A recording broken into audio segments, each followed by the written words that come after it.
Bonjour à tous, bienvenue pour cette nouvelle vidéo. Nous sommes en juillet 2024 et je me retrouve avec plaisir pour vous parler aujourd'hui d'un sujet qui nous concerne tous. Contrairement à ce que nous pouvons croire, il s'agit du rejet.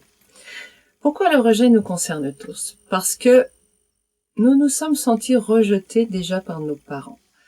Au sens où ils ne nous ont pas trouvé de valeur, c'est-à-dire que ils étaient au-dessus, c'était l'autorité, nous étions dessous, au niveau de la balance des valeurs, nous étions donc sans valeur, eux en avaient. À partir du moment où nous sommes sans valeur, nous nous sentons rejetés. Ça, c'est très important à entendre. Quand nous nous pensons, nous nous croyons sans valeur, nous nous sentons rejetés. Pourquoi? Parce que nous avons appris que bien égale récompensé, mal égale puni. Ok. Si on creuse un peu, quelqu'un de bien, c'est quelqu'un qui, au niveau de ce qu'il reçoit de récompense, il reçoit de l'amour, il reçoit de l'affection.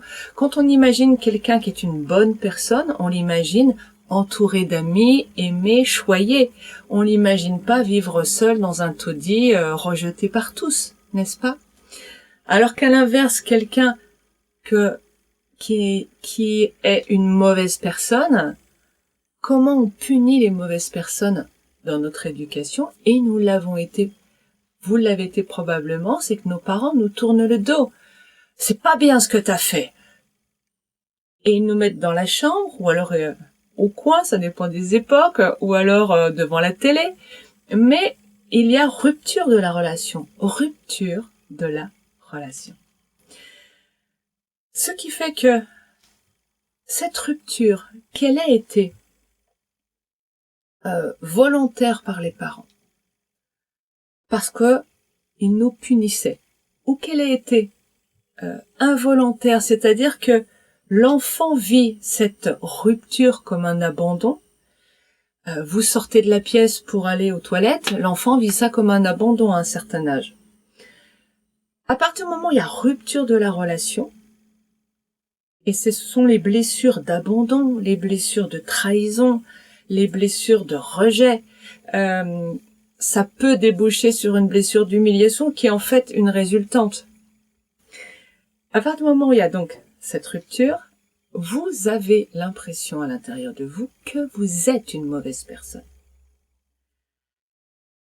Nous prenons donc la rupture de la relation comme une preuve de notre incompétence, manque de valeur, incapacité à être à la hauteur des attentes des autres, etc.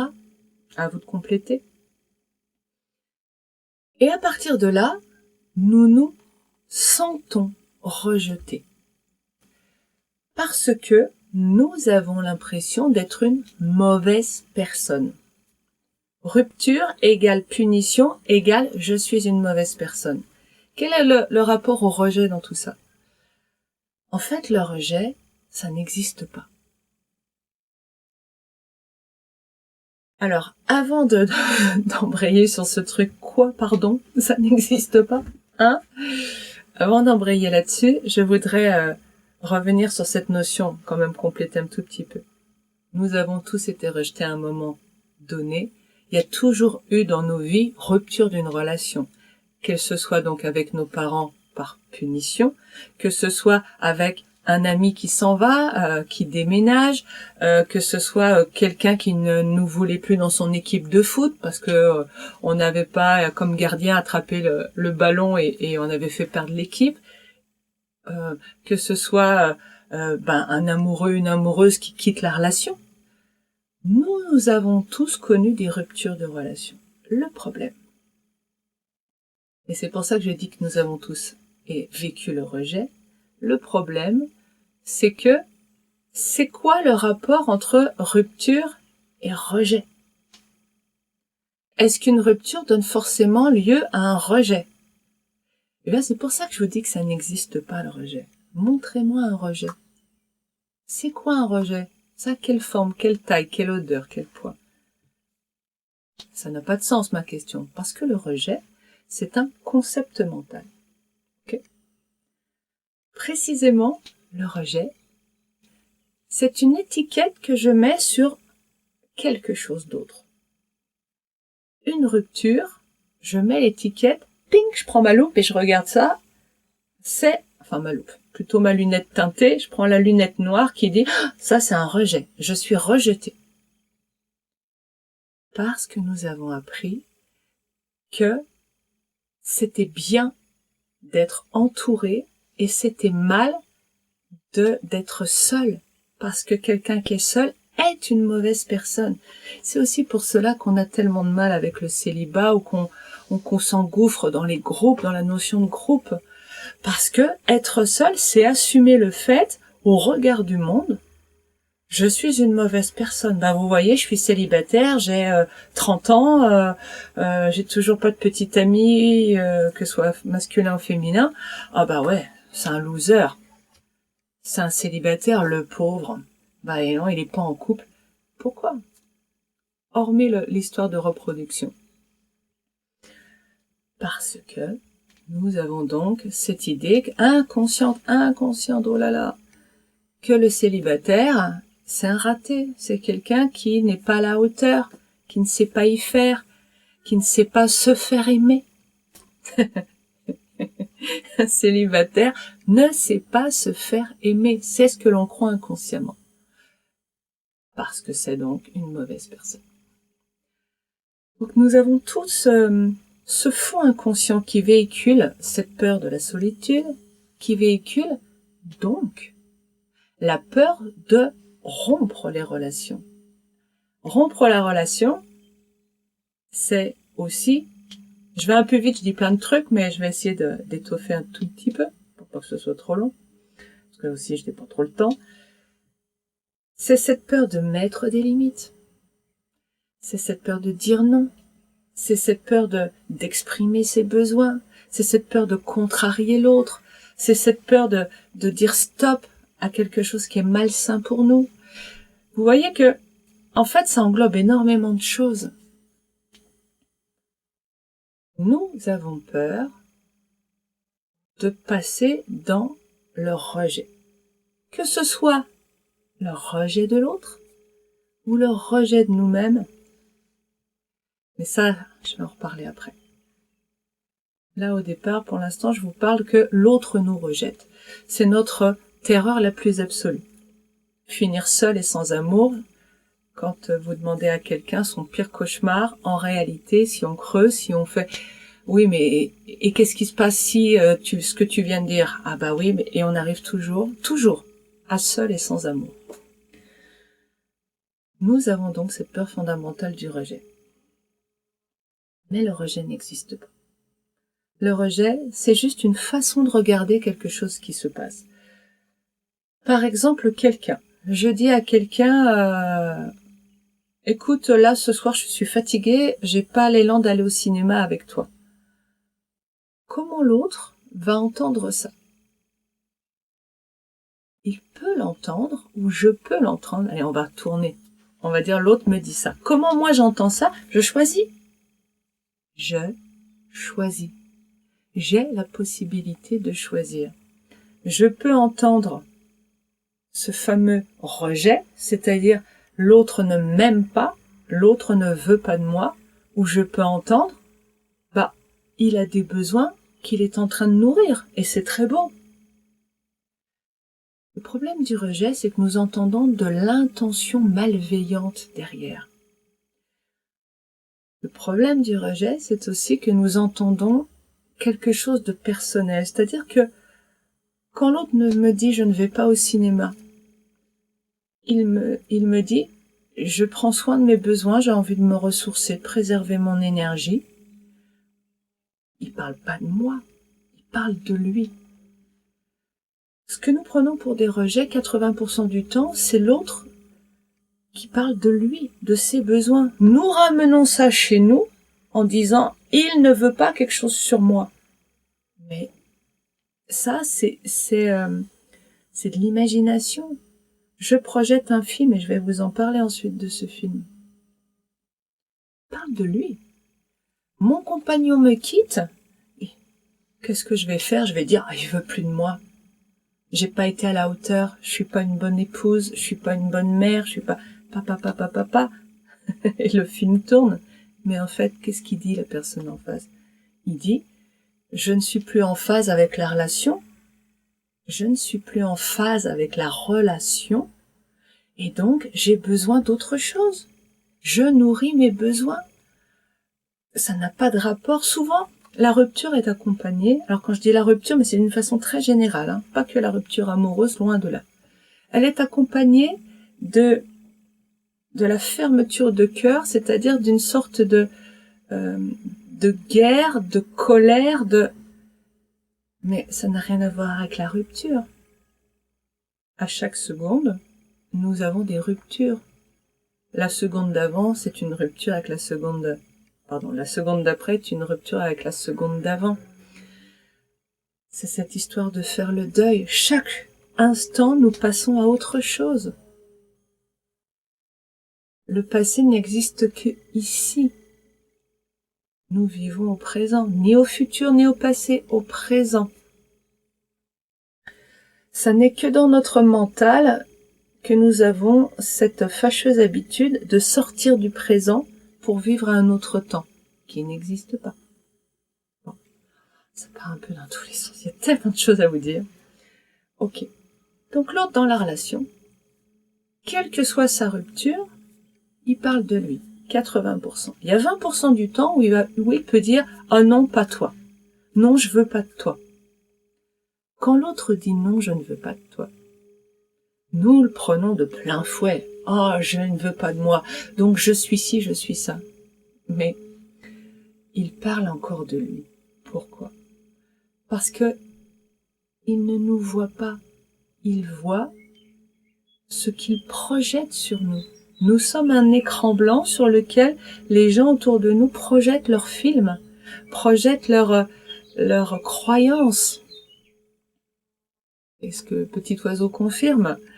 Donc, ça veut dire que, en fait, il ne veut pas de nous, non, il ne veut pas de ce qu'il voit, ce qu'il croit sur nous. Nous sommes toujours une émanation de la vie, nous sommes toujours un être merveilleux. Hein.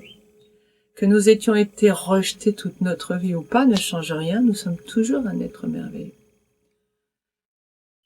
Pourquoi il y a des gens qui se sentent rejetés toute leur vie, qui vivent du rejet toute leur vie? Déjà, dans ma première phrase, la solution était là. Le rejet, c'est pas quelque chose de réel, c'est une interprétation d'une réalité, qui est que l'autre sort de la pièce. Ça, c'est la réalité. Qui est que l'autre me dit au revoir, je m'en vais, je te quitte. Ah, ça, c'est la réalité.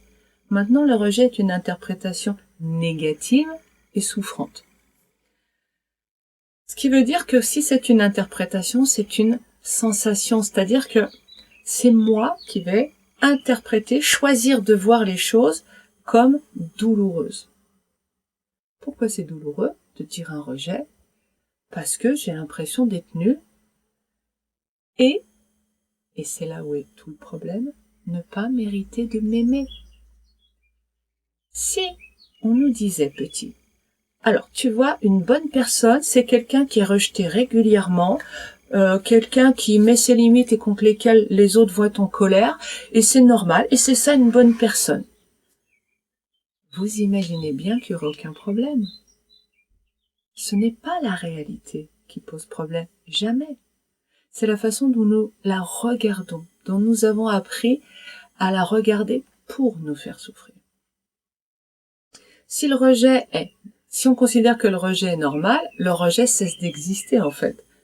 Puisque ce n'est plus une interprétation négative. Oh, il est en colère parce que j'ai dit non. Bon, bah super, je suis une bonne personne. Il y a plus cette notion de rejet, cette étiquette disparaît de nos vies. Qu'est-ce que ça veut dire si je me sens rejetée toute ma vie? Ou si j'ai des expériences de rejet à répétition, ce qui revient.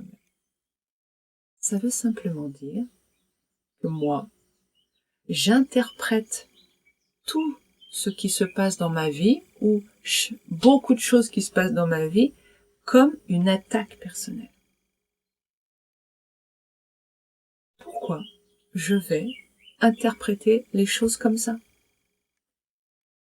Possiblement, ça peut être des mémoires intergénérationnelles, des mémoires de rejet, des mémoires de persécution, des mémoires voilà, sur des vécus antérieurs dans la famille, dans la lignée, ou de mes propres vies antérieures. Difficile à savoir, hein. J'ai pas mal de souvenirs de vies antérieures. Est-ce que ce sont les miens? Je n'en sais fichtre rien. Mais ça n'a aucune importance, puisque de toute façon, l'important c'est pas de se souvenir, l'important c'est de se libérer. Donc peu importe si c'est dans la lignée, voilà, c'est à libérer aussi. Ok. Le deuxième cas, donc pourquoi je vis tout comme un rejet, et qui est le plus souvent, enfin c'est lié hein, de toute façon, c'est que je suis moi-même au niveau du rejet. Vibratoirement, j'en suis là. Ça veut dire quoi? Ça veut dire que parce que je me sens rejetée, je me rejette. Et oui, si on me rejette, c'est que je suis une mauvaise personne. Donc, je ne m'aime pas, je ne veux pas de moi. Ça veut dire quoi, pas s'aimer, pas vouloir de soi? Ça veut dire avoir un cœur fermé, bien entendu. Ça veut dire aussi ne pas vouloir passer du temps avec soi. Ne pas vouloir prendre soin de soi. Ne pas vouloir se faire du bien, se donner du plaisir. À vous de chercher encore, si ça vous parle. Comment je peux me rejeter? Je rejette les autres. Enfin, non, pardon. Je vois du rejet. Donc, je me rejette. Comment je rentre en relation avec des gens quand je crois qu'ils me rejettent? Est-ce que je suis amour avec eux? Est-ce que je suis, alors amour ici, hein, parmi les autres? Ben non. Non, je crois qu'ils m'en veulent. Je crois qu'ils ne m'aiment pas. Je crois qu'ils sont donc en guerre avec moi. C'est la guerre? Eh ben, tu vas la voir, la guerre. Arrivez-vous à aimer quelqu'un qui ne vous aime pas? Quelqu'un dont vous avez l'impression qu'il vous veut du mal? Arrivez-vous à être en paix avec ça et avec un cœur ouvert?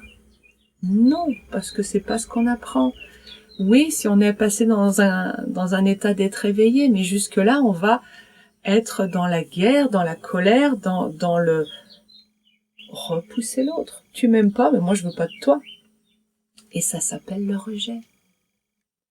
C'est-à-dire donc, on est encore dans le triangle de Lise-Bourbeau. Quand les gens me traitent d'une certaine façon, je leur rends la même chose et je me regarde de la même façon. Je me traite de cette façon. Ils me rejettent, je les rejette, je me rejette. Quel que soit ce que vous voyez dans les comportements des autres envers vous. Ce qui est important de comprendre aussi, c'est que pourquoi ils vous rejettent? Pourquoi vous voyez du rejet? Ben, ça se lit aussi dans un autre sens. Quand j'ai des attentes sur moi, quand je suis dans une volonté de contrôle, une volonté, un gros ego, et je sais de quoi je parle, sur le gros ego, vouloir atteindre des objectifs, vouloir être quelqu'un de bon, vouloir s'améliorer dans certains domaines, vouloir être le meilleur, vouloir. Quand vous en êtes là, et que vous n'atteignez pas ces objectifs, que vous n'arrivez pas à être la définition que vous avez à l'intérieur de la perfection, de la bonne personne, vous vous décevez.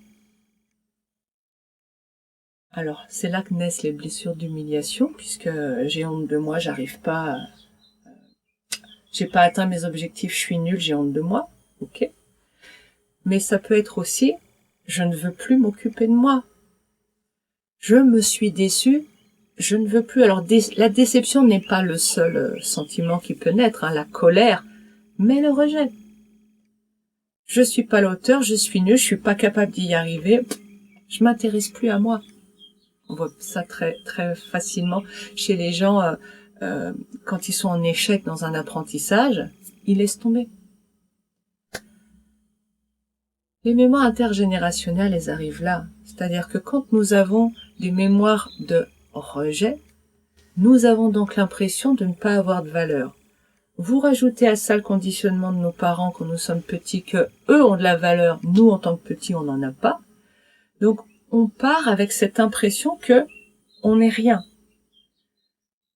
Si on rajoute les mémoires par derrière, donc ça dépend, on part avec ça, mais ça dépend aussi de nos vies, de nos mémoires, de nos lignées, de nos familles, de notre éducation, de notre environnement. Ça peut donner quelque chose où je me rejette complètement. À partir du moment où je suis dans le rejet de moi, eh ben on lit le triangle de Lise Bourbeau à l'envers. Je me rejette, donc je vais voir du rejet ici, je vois du rejet là. Pourquoi je rejette les autres si je me rejette? Ben je suis nul, je suis pas intéressant, je suis pas à la hauteur, j'ai pas de valeur. Je veux pas que les gens s'intéressent à moi. Je ne le mérite pas. Vous connaissez cette phrase. Mériter l'amour, mériter l'intérêt des autres. Si je me rejette, je rejette l'amour des autres. Je rejette l'intérêt des autres. Je rejette tout le recevoir. Si vous avez regardé jusque-là et que vous voulez jouer au loto, eh ben vous avez une réponse. Je rejette le recevoir. Je ne veux pas, je ne suis pas une bonne personne. C'est pour ça que je vous ai fait des vidéos sur bonnes et mauvaises personnes, sur le pardon. Parce qu'à partir du moment où nous sommes encore dans cette idée qu'il y a du bien, du mal, que je ne suis pas une bonne personne, je vais tout bloquer. Je bloque le recevoir, je bloque ma relation aux autres, je bloque, je repousse et je m'isole. Je m'isole, ça peut être des autres, mais ça peut être, puisque je rejette et je me sens rejetée, mais ça peut être aussi m'isoler en étant très entourée, mais isoler mon cœur. C'est-à-dire que je me mets une coquille protectrice où rien ne passe. Je ne veux rien recevoir. Vous voyez? C'est pas le fait d'être entouré ou pas, c'est comment j'ouvre ou pas à l'intérieur, mais pas aux autres, à moi, à mon cœur. J'ouvre à mon cœur, c'est pas très français, mais j'ouvre mon cœur à moi-même. Donc finalement, cette histoire de rejet, pour en sortir, c'est prendre conscience que là, de quoi ça parle. Réellement, qu'est-ce qui se passe? Réellement. Puisque le rejet est une interprétation. Réellement, qu'est-ce que j'ai en face de moi? J'ai quelqu'un qui m'a dit non, je veux pas aller avec toi, non, je veux pas m'asseoir à côté de toi. Ou qui a dit oh non, pas encore elle. J'ai vécu ça d'ailleurs. J'ai vécu ça lors d'une audition de piano. J'avais foiré le premier morceau et où au deuxième morceau, on m'a appelé. J'étais jeune, et j'avais une dizaine d'années, je crois. Et quelqu'un dans la salle, un jeune enfant, a fait oh non, pas encore elle. Donc blessure de rejet, mais qui était déjà présente. Sinon, on n'attire pas les situations. Donc quand je me rejette ou quand je rejette les autres, et il y a toujours des raisons. C'est pas mal de rejeter quelque chose, c'est juste qu'il y a des raisons, il y a un mécanisme. Le travail de déconditionnement, c'est trouver ce mécanisme, ouvrir la boîte, regarder le mécanisme et arrêter le mécanisme. Et la liberté revient. Donc, observez les faits. Ce garçon qui dit oh non, pas encore elle, de quoi il parle? Il a dit oh non, pas encore elle. Est-ce qu'il connaît mon âme? Non. Non, même moi je la connais pas. Donc personne me connaît, en réalité. Donc personne ne peut rejeter mon être profond.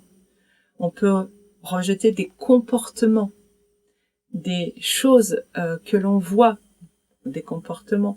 Qu'est-ce qu'il rejette, le garçon là? Il rejette les fausses notes et les choses désagréables qu'il a entendues. Il a envie de quelque chose de bon. Ok. Quand il dit non, dire non, et je vais m'arrêter là-dessus parce que c'est une jolie phrase pour finir mais très importante, et je salue Michel Guèze. Dire non à quelque chose, c'est dire oui à autre chose. Et là, on est dans la communication non violente, typiquement. Quand je dis non aux fausses notes, je dis oui à quoi? Je dis oui à la beauté, à l'harmonie, au bien-être. C'est mal de dire oui au bien-être, à la beauté. C'est normal, si j'étais à sa place, j'aurais les mêmes besoins. Peut-être que je ne l'exprimerais pas. Alors maintenant, à mon âge, je n'exprimerai pas le « oh non, pas encore elle ». Peut-être que je le penserais très fort, mais je ne l'exprimerai pas. Mais qu'il l'exprime, voilà. Pourquoi il l'exprimait? Parce que j'ai attiré ça, pour l'entendre, puisque je suis dans le rejet de moi-même à cette époque. Vous comprenez? Tout ce que nous percevons des autres. Voilà. Je termine en réalité là-dessus. Comme d'habitude, je fais des fins répétitions, mais c'est ça qui fait mon charme. Quand je vois un comportement chez les autres, c'est en fait mon rapport à moi-même et aux autres que je vois. C'est le triangle de Lise Bourbeau. Quand je vois les autres me rejeter, je vois qu'il y a du rejet chez moi, envers les autres. Quand je vois les autres, par exemple, être méprisants envers moi, eh bien en fait j'ai du mépris pour eux et je me méprise. Je suis à ce niveau-là, au niveau du mépris, ou alors au niveau du rejet, ou alors au niveau de la critique, ou alors au niveau de la violence, ou alors au niveau de la bienveillance, ou alors au niveau de l'amour inconditionnel. C'est ce que vous voyez en face qui vous parle de vous. N'hésitez pas si vous avez des questions. J'espère que cette vidéo aura pu vous être utile. Je vous souhaite une très belle semaine et je vous dis à bientôt.